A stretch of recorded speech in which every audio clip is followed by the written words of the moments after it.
Hello everyone, this is Sunny from Bottom Split Podium, and I'm here with the video after kind of a long break. It's been a while since I made my last video. So actually my daughter was born recently, and so I went on parental leave, and while I was on parental leave, me and my wife realized that Tokyo just wasn't something that we wanted to continue to do long term in the future, so we decided to move to a city that's well, better for families and also just like a little bit safer during the pandemic and maybe just less crowded in general. You can feel pretty exhausted when you live in a city that's as crowded as Tokyo. So we spent some time moving, but the good thing is that now I have my own office, which means a dedicated area for my sim rig. So that means hopefully the content of the video and the quality should get better. My ability to create more videos often should get better. So hopefully the channel will just get better in general. I hope it didn't suck before, but it's always good to make improvements and adjustments as you go. But anyway, let's talk about the topic for today. So the big topic for today is for a casual racer, if you own a Fanatec CSL or a Club Sport wheelbase, do I feel that it's important to upgrade to direct drive? And if you decide to upgrade to direct drive, is it worth it to get a Simucube 2? So like the Simucube 2 comes up a lot in discussions. People always tend to recommend it when anybody brings up the topic of whether or not they're going to get a direct drive, and I decided to give you guys my real opinion, down to earth, for a casual racer, someone who only has a few hours to race a week or maybe like an hour a night and has other hobbies and other commitments that take up your time. Do I think it's worth it to get a Simucube 2? And that's what we're going to talk about today. Alright, so the first part of the video, as I promised you guys, it's going to be the too long didn't watch, but this is actually going to be the first and the only part of the video. The truth is I recited this multiple times because I keep stuttering and making mistakes while I'm speaking, and I'm trying to do this a little more natural, so it sounds more like a one-to-one conversation. I want to talk to you guys like I'm your tech bro friend, like you're the guy that does all the research and all the purchases and all that stuff, the painful part of it, just to give you the advice. So there's going to be some overlays, there's going to be some hopefully cool video effects where I show you the stuff that's necessary, but most of all, most importantly, the too long didn't watch is going to be just like the content of the video. So as I promised, here's like the ultimate opinion from me on whether or not I feel like it was a good purchase to go from CSL to the Simucube system, like OS1, OSW, Simucube 1, or Simucube 2 Pro. Ultimately, I'm leaning more towards that I regret the purchase. There's a lot of really great things about the wheelbase, don't get me wrong. I just feel like from a casual racer's perspective, there were a little more sacrifices than I was comfortable with, and I don't really feel happy with how far I had to go away from being a casual sim racer in order to enjoy the Simucube 2. But I'm going to talk to you a little bit about the pros and the cons, and I think you should listen to them because in all honesty, I feel that my reasons for feeling like I regret purchasing it are probably not going to apply to a lot of you. So even if you're a casual racer, it's possible that you don't want to do some of the things that a casual, in my opinion, what a casual racer would do. So it's important to listen to the pros and cons and then just ask yourself oh, well, that stuff doesn't really apply to me. And if it doesn't apply to you, then in my opinion, most of my cons are subjective opinions that have nothing to do with any faults or issues with the wheelbase. So if my cons sound like they don't apply to you, then it's very possible that this could be the best wheelbase that you can get. Now, it's still very expensive, so that's something I want to iterate, is that it's very expensive, and depending on where you live, you're not only going to have to pay for expensive shipping from Europe, or from I don't know, if you live in an area where Australia is the closest distributor to you, you'll have to pay for shipping from Australia or something, and that sort of overseas shipping of a very heavy box is going to be very pricey. For me, the shipping was somewhere around 130 euros, I think, which is pretty significant, I think. So that being said, let's talk about the pros, and then I'll talk about the cons. And just to save you guys a long time, one of the major cons for me was the fact that it doesn't have console compatibility, and I really want to play Gran Turismo 7 next year. That's the big, the critical issue, and I know I could have researched that ahead of time, but to be honest, when I ordered this, the preview for Gran Turismo hadn't come out yet, and I was mostly thinking about PC racing because Gran Turismo Sport on PlayStation 4, it wasn't really my style of Gran Turismo. But anyway, let's get to the pros and the cons. So the first pro is that when you get this thing out of the box, you're going to really immediately notice that the build quality is just significantly different from what you're used to. Now I used a Club Sport wheelbase as well as the CSL Elite, so I'm not a stranger to like this difference in like quality between different priced wheelbases. So like the Club Sport feels very nice. It's mostly metal construction. It comes off as very like high end. And I built an OSW Simucube 1, so like I'm familiar with like the servo motor style with like a, built with high quality components, controller box and stuff like that. But the Simucube 2, it still surprised me when I got it out of the box. I was just, and I had seen it in videos, I've seen it in pictures, so I was really surprised at the build quality. It has like a really high quality metal finish. It's an all-in-one unit. The controller board and the wireless module are all tucked into the back of the wheelbase with the antenna sticking out, and like it's a passive cooling design, so you don't have to worry about it getting hot. I think I drove it for 2 hours and I never even heard a single noise out of it, and it was still cool to the touch. So I mean, it's a very high quality, like the build quality itself is very, very nice. And it comes with everything inside of the box that you need to get started. It comes with the wheel side kit with a quick release, the USB cables, everything except the steering wheel, of course. But I mean, if you don't need buttons, you could just attach a 70mm steering wheel or a 50mm steering wheel bolt pattern to it, and then you'll be good to go. So the next big major pro, which I think is probably the most important one that you would be considering if you bought it, is that the force feedback feels really, really good. It's very smooth, it's very powerful, it's very fast. It certainly has like more detail in the details. Like, I know that sounds very redundant, but what I mean is that like the amount of details are pretty consistent as long as you're not driving in like a low quality wheel like a G29. Things like bumps in the road, things like curbs and curbing and losing traction, you more or less get the same amount of details once you get to, like, let's say maybe a T300 RS if you're very sensitive to it. But I think that the CSL Elite or the TSPC Racer are like the lowest line of steering wheels where you're going to get like the minimum amount of like all the details. But the quality of the details is completely different with like a direct drive wheel. You're going to feel like difference in the curbing and difference in like the bumps on the road, different pavement styles on the roads feel different, and even the force feedback in different sim racing titles even feels different. So Automobilista 2 feels significantly different from Assetto Corsa Competizione, which itself feels different from Assetto Corsa. So like that's something you might not be used to, because Fanatec, as Will Ford in Boosted Media said, Fanatec's force feedback feels very consistent across different sims, but with Simucube, it's very different. So they process the force feedback signals in their raw form, and then they clean them up based on the settings that you use, and then that's the force feedback you get, which is probably more accurate to what the developers of a particular sim racing title want you to experience. So the next pro is the wireless wheel system. So it's definitely very good.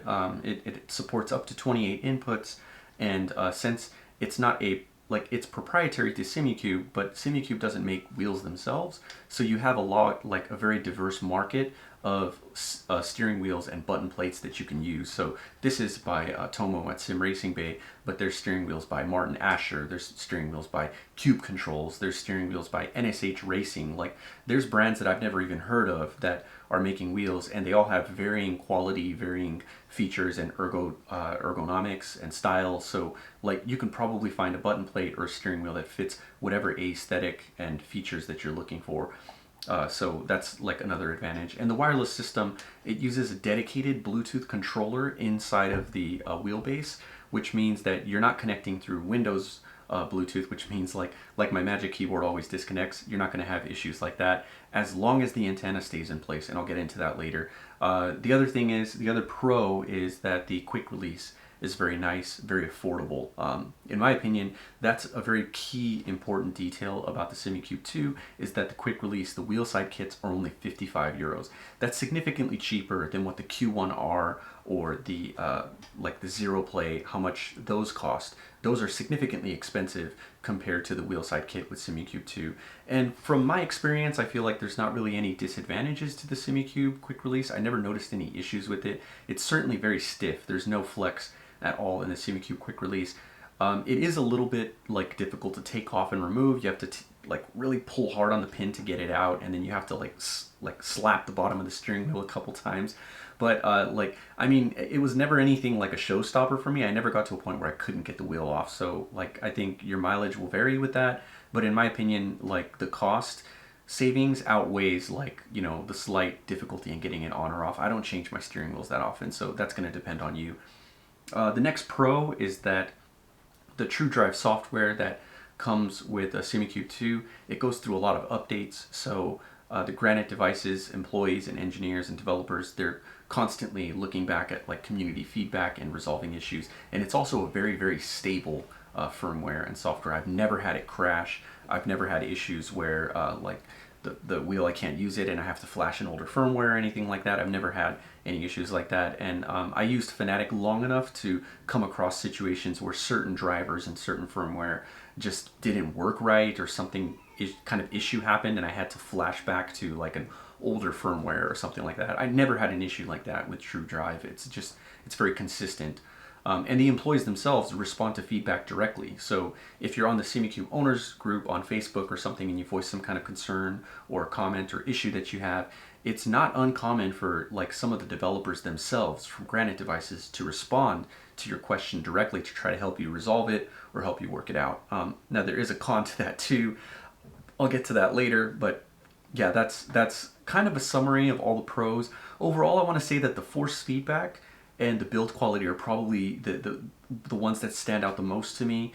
Those are like the pros that are most likely going to be most relevant to you if you're considering a Simucube 2.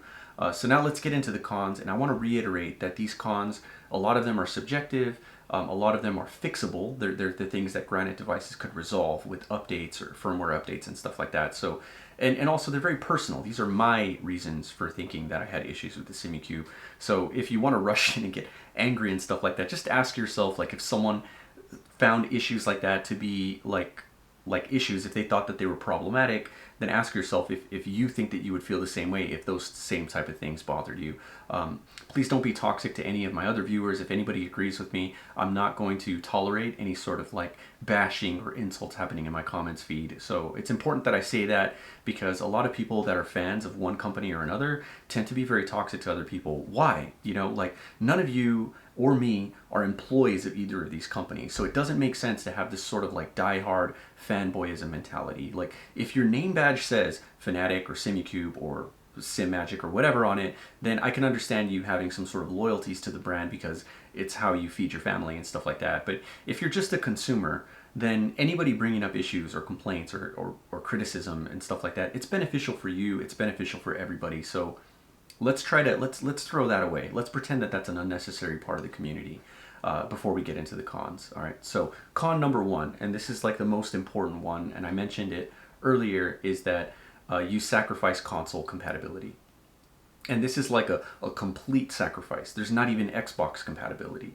And to a further extent, there's not even compatibility with certain sim racing titles that are originally Xbox titles. So Forza Motorsport, it's pretty much out of the box compatible with Forza, with CSL, or the Club Sport wheelbase. You just plug them in and it detects them right away, as long as you're on the latest version of Forza. But Simucube, it's not detected at all. You have to use some software called Forza Wheel to make it work, and in my opinion, it's just not even worth bothering with. Like, my experience with it was not very good. So in my opinion, if you're going to own a Simucube, you're either going to have an extra wheel to use with a PlayStation or Xbox, or just use controller for those sim racing titles. But console compatibility is gone. So if you want to play Gran Turismo next year when it comes out on PlayStation 5, yeah, I mean, there is a USB dongle that people build in order to add console compatibility and connect their Simucube to their PlayStation. In my opinion, it's not a very user-friendly process, so I'm not going to bother with it, and I don't think that you should either. If PlayStation or Xbox is kind of something that you want to continue to use, I either recommend having two wheels, like two cockpits, one for consoles and one for PC, or I recommend just not getting a Simucube and sticking with console compatible wheelbases. So either staying with the CSL or going Thrustmaster, or staying with Logitech, or even getting like a Fanatec DD1 or something like that. So that's the first con, and that's the kind of the one that I felt the most, especially after the Gran Turismo trailer came out. The next con, and this is the one that's most likely applicable to everyone, is that it's very expensive. To do a cost breakdown, the wheelbase, like converted to US dollars when I bought it, was something like $1,350, I think almost $1,350 or $1,400. And then of course, like they don't have a local distributor in Japan, so I had to pay like $150 to get it shipped, and then I had to pay 6% or 6.5% in customs fees when it got here. So all in all, I calculated my final cost, and it was somewhere around $1,700 to $1,750 for me to get the wheelbase here in my hands. And it wasn't really like happiness at the end of the tunnel, because once the wheelbase came here, I realized that there were no Simucube compatible wheels sold in Japan, so I had to also order a wheel from overseas, and this wasn't available at the time that I ordered the Simucube 2. I ordered the Simucube 2 during the great drought of sim racing hardware, so this wasn't available. The BB Pro wasn't available. The Martin Asher F28C was out of stock, so I built my own wheel using a wireless module for Simucube. There's some cons about that too, but like once this became available, I ordered it, so of course I had to pay shipping again. I had to pay customs again, and getting this in my hands with the steering wheel that's compatible cost me about $600, I think, which is very expensive. You know, like you compare that to this, you know, the GT3 V2, this was, you know, $200, and you know, $100 extra if you have a Podium and you want to use it because you have to buy the Club Sport adapter.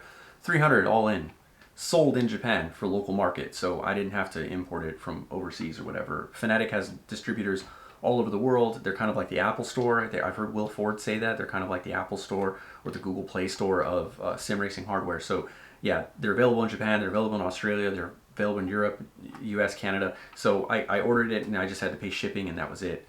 And I got it here versus $600 for this. So, you know, like you're basically sacrificing an affordable wheel ecosystem, which is like one of the cons of moving away from Fanatec, is that you're going into this expensive ecosystem. I think I could basically have an easier time counting the wheels that exist that are compatible with Simucube 2 that are less than $500 than I would counting the wheels that are above that, because there's so many wheels that are above $500 or $600 in cost. And you know, since this, and like, you know, that's like a very high price range. So if you're considering buying a Simucube 2, ask yourself, how many wheels are you going to want ultimately, like long term? And are you comfortable with spending as much money as it would cost you to buy a Simucube 2 Ultimate and like an SFX 100 Motion platform all in, just to get like 3 steering wheels, you know? Like, so do like some shopping and ask yourself how you feel about the prices of these wheels, because they're very expensive. So yeah, that's the next con. The next con also has to do with the steering wheels. The wireless wheel module, I did mention that it's very solid, and like it connects directly to the wheelbase, so when it's working, there's no issues. Unfortunately, the wireless antenna on the back of the wheelbase came loose for me, and it was only the second time that I moved the wheelbase. I like to remove the antenna because I don't want it to get hit by something. Like, you have an aluminum profile cockpit, it's very rigid. You have a 16-kilogram wheelbase. Like, it's just a recipe for disaster with this tiny little flimsy antenna sticking out. You're gonna notch it on somewhere and then rip the whole antenna off. So I loosen it because the housing for it is a very thin piece of material, and it just feels very flimsy. So I take it off, and then I move my wheelbase, and then I attach it again. The very first time that I did that, the antenna came loose and it started dangling. And it wasn't as simple like just put it on and tighten it. Like, when you try to tighten it, it comes loose again because it starts unthreading the nut on the inside of the rear IO plate housing.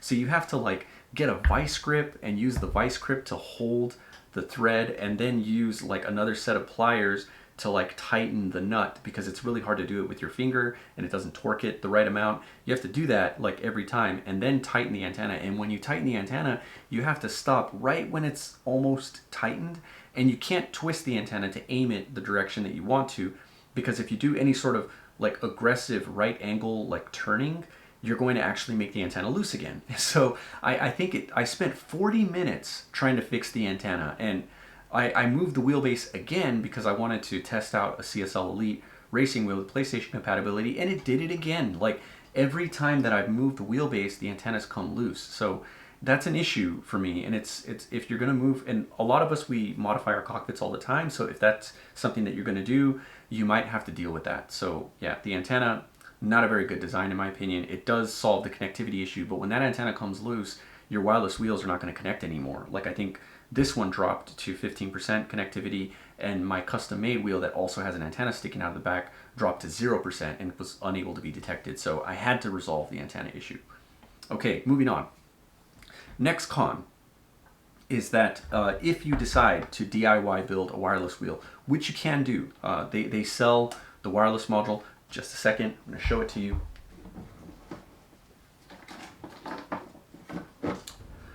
So they do sell the wireless module. Racework and SimTag sells this. It's not very expensive, and it's a lot easier to build a wheel using this than it is to use like a Arduino Pro Micro, because you have to do like button matrix and stuff like that. This is much easier to use. It has separate pins for every button, separate pins for each encoder and stuff like that. So it's not too bad to solder. However, it comes with a default profile on it that doesn't directly support funky switches. So for those of you who have used Fanatec, you're probably familiar with this control, but for those of you who are used to Logitech, I'm going to explain to you what a funky switch is real quick. It's a switch that looks like this, like a rotary encoder, and it has 4-direction hat switch, so up and left and right and down. It has a rotary encoder function, and it has a push function. Now you can imagine when you only have this much real estate to work with, having a 7-function switch that takes up only one spot on the button plate can be very convenient, especially if you're using a very small steering wheel like a Turn Racing R20 or like a GT3 steering wheel. Having a single input on your wheel that supports 7 functions is very useful. It's especially useful for black box control in iRacing. So black box supports like going to the next black box or going to the previous black box, moving up and down along the options of the black box, and selecting and incrementing and decrementing. So it's perfect for black boxes. Unfortunately, the makers of the 7-way funky switch, Alps, they programmed the directional switches to be really strange. So basically when you press up, down, left, or right, you also open the switch for the push function. The only way to solve that is in programming, but unfortunately, since Simucube doesn't directly support DIY steering wheels, you can't actually resolve that issue with the wireless module if you buy it. Now I understand Simucube's position. They don't want to support DIY with the wireless module because they don't have the resources to provide customer support for it. I understand that, I get that. But it would be nice if the default configuration had some sort of like pin 2 and pin 3 through 5 cannot be pressed at the same time or something like that, because you could do that with software, and that's certainly how Tomo did it and how Martin Asher did it. I'm fairly confident that they used an if statement and they resolved it that way. But you can't do that with DIY wheels. Now, it's not the end of the world, because all you have to do is just don't use the push function and you end up with a 6-way funky switch, which is still useful, but it would be nice to have that push function too, because now you have a push physical function that doesn't do anything. So yeah, that's another con about the wireless wheel module. The next con, and it's not a big one, but the wireless wheel module itself is a little bit limited in my opinion. Like you get a Fanatec wheel, you have this really cool LED on it, and if it's a club sport wheel, it has RPM lights, you know, and you also have the ability, like there's a tuning button on the steering wheel. You press that, you can change the settings of the wheelbase from like the LCD screen. Now it's limited because it only supports 8 profiles that way, and if you want anything more than that, you have to use Fanalab. But it is there for people who only play a few sims and they like to use settings for those sims like global instead of like per car settings. It's pretty useful to have that tuning menu. But the Simucube wireless wheels, they don't support like RPM gauges. They don't support like LED screens or anything like that. It's pretty much just a very simple switches. That's it. So the shifter is a switch. The buttons, the encoders, they're all switches. So they're open or close, and that's it. Now, Simucube did say that they might update the wireless wheel module in the future, so it's possible that this could change, but for right now it's a little bit limited, which, going back to my previous con, in my opinion it's a little too many trade-offs. Like, yeah, the build quality is really nice. Martin Asher's, this module by Tomo is really great, so if you are going to buy a Simucube 2 and you want something affordable to get started with, I can't recommend the BB Ultra enough. It's very nice. It's built out of really good quality aluminum. It has all 28 functions used up, just like the Martin Asher formula wheel, except unlike the Martin Asher formula wheel, it also has encoders, which are really great quality in my opinion. So it's a great starter wheel and it's a great price. Unfortunately, it exists alone. So if you want a wheel button plate that's as good of a value as this, there's only one in existence other than this, and it's made by NSH Racing. Everything else is super expensive. So I feel like you make too much of a trade-off on cost, and you don't, like, the only thing you get in return is like the fit and finish and quality, and that's it. So a little too expensive for me in my taste, but maybe you're high rollers, so by all means, if you don't mind spending that kind of money, that would be great. The last con is a little bit subjective, and this is going to be the final con, but like, I'd like to see a little bit hostility from Simucube owners and from Simucube employees. There was a thread on Granite Devices community board about online profiles, and a lot of people were concerned about not having an offline mode, and they kept trying to negotiate or bring it to Granite Devices employees and say, hey, this is really important. Some people don't have internet access or good internet access, so they're worried that they won't be able to change their profiles if you use an online only mode. And I think Granite Devices employees, they got pretty upset with the feedback because it was just back and forth a lot, and they ended up getting upset, and they said some, in my opinion, some personal insults that have no business on a company website. I'm going to show you a screenshot of it right now. Like, calling your own users grumpy old men is, it's unacceptable. It's not something I can forgive. It's not something I can think is like, oh, it's just a joke. Like, I'm a product engineer myself. I work at a very large company with a lot of users. And in my opinion, I draw a very strict line on the way that you should talk to users. Don't ever insult your own users. It doesn't matter what kind of relationship you think that you have with them. To other people, when they look at that, they get the impression that that's the way that you treat your users, and it's not okay. So in my opinion, I don't think that you should talk to your users like that. And I think that it only fans the flames of like these hardcore purists that only believe that Simucube is the only good wheelbase. You're kind of giving them motivation to think that that's the way that you should treat people, and it's not something that the community needs. There's a lot of toxicity in the sim racing community, and it's something I think we need to work on together. So I would like to see less of that from Granite Devices employees, in my opinion. If they could dial that down a notch, it would, like all the other things that they do, the constant responses to the community and all that, it's very, very nice. The next, so yeah, I mean, that's basically all the cons. And like I said, they're subjective, right? If you don't mind any of that stuff, or if you don't mind how much the wheels cost because of the quality you get, and if you don't mind that you're going to be PC only, then and you want the absolute best force feedback that you can get, and you're okay with the price, then I think it offers a lot of advantages. But for me, as a casual sim racer, there's a few advantages to staying with Fanatec. In general, Fanatec steering wheels, they come with a Club Sport adapter included. CSL wheels, of course, don't, but these are meant for CSL wheelbases and Club Sport wheelbases. But at least for the GT3 wheel, you could buy a Club Sport adapter. It's only $100, and then that's it. And there's not that many of these that require the Club Sport adapter. So I think the GT3 is the only one, actually. So the rest of the wheels, like all the Club Sport wheels, all the Podium wheels, they come ready to go on the DD1 or the Club Sport. So you don't have to worry about getting wheel side adapters. Now, some people criticize the quick release system. I think that just like all my cons about the Simucube, that's going to be very YMMV. Like Chris Hay himself, and there's a few other people that mentioned the quick release, and they said that it didn't actually have that much flex. And these are guys who used to use the Q1R or the Zero Play and stuff like that. They're very experienced with high quality quick releases, and they said that there's no flex with the DD1 or DD2. So maybe it's been resolved. Maybe the manufacturing improved and the flex got removed. But that's a trade-off that you have to be willing to make. And if you want affordable quick releases that come with every wheel that you buy, and you want a one-stop shop to get all your steering wheels, Fanatec has that ability. You go to the website, you could buy a wheel for any type of use case that you want. So that's one disadvantage you give up. And the second big advantage that you give up is console compatibility. Don't let anybody tell you that Gran Turismo is not a real sim. That's kind of a shitty thing to say. Please don't say that to people, because Gran Turismo is definitely more closer to Assetto Corsa and iRacing than it is to Need for Speed or Burnout. And if you think the opposite, I hate to say this, but that's not true. I'm just going to call you out on that. That's not a true statement.